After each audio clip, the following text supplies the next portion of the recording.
Chers amis de Catoglade, trouver un trésor, voilà bien une parole qui peut éveiller notre imagination. D'ailleurs, les succès des jeux d'argent nous montrent que beaucoup recherchent la possibilité de trouver une forte somme d'argent qui, soi-disant, leur permettrait de passer de longs jours heureux, libres de tout souci matériel.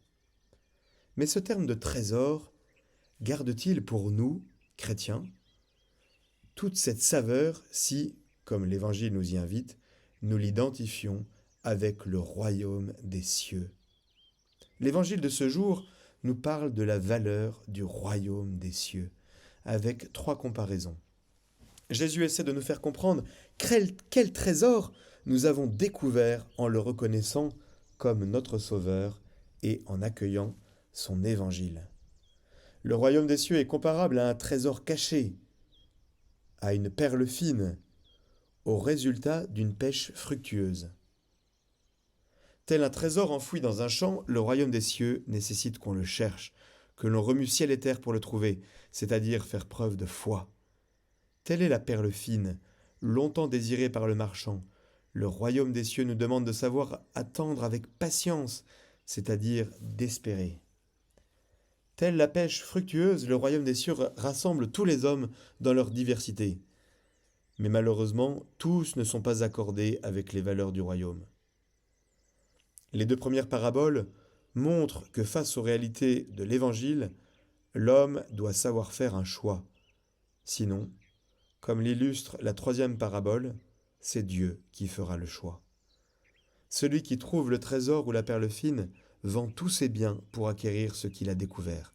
Ces images qu'utilise Jésus nous posent d'abord la question de savoir si nous considérons vraiment notre foi chrétienne comme un trésor, comme une perle fine qui mérite que nous sachions préférer les valeurs de l'Évangile à tout autre bien. Chers amis de Catoglade, certes, dans chacune de nos vies, il nous faut savoir assumer nos responsabilités humaines, professionnelles et familiales, comme les réalités du monde nous le demandent, dans la mesure où bien sûr cela se justifie. Mais comment vivons-nous le rapport entre les valeurs de l'Évangile, les valeurs chrétiennes, et les valeurs strictement humaines, voire même mondaines? Savons-nous préférer le Christ? Savons-nous préférer l'amour de Dieu notre Père aux réalités qui passent? Si la parole de Dieu est le vrai trésor de nos vies, comment savons-nous préserver ce trésor, lui laisser donner sens à toute notre vie? Si la parole de Jésus est la lumière de nos pas, la lampe de notre route, comment laissons-nous cette parole éclairer notre vie, éclairer chacun de nos choix? L'accueil de la parole de Dieu dans notre vie, l'accueil de son œuvre de grâce en chacun de nous, tout cela ne se fait pas sans l'homme et sans sa participation la plus pleine, la plus radicale, la plus consciente possible. Ainsi, chers amis Catoglade, la foi chrétienne, l'engagement à la suite du Christ n'est pas simplement un de nos engagements parmi d'autres, à l'égal des autres. La foi, notre relation avec Dieu, ne peut être simplement au même niveau que tous nos autres engagements. Car notre relation à Dieu est de l'ordre de l'absolu. Dieu notre Père se situe à la racine de notre être, au fondement de notre vie. Il n'y aurait rien sans lui, c'est clair. La foi et la sagesse chrétienne ne sont pas seulement des références pour cette vie terrestre, mais ce sont aussi et surtout une ouverture, une véritable porte sur la vie éternelle. C'est pourquoi la foi a toujours une dimension radicale et fondamentale.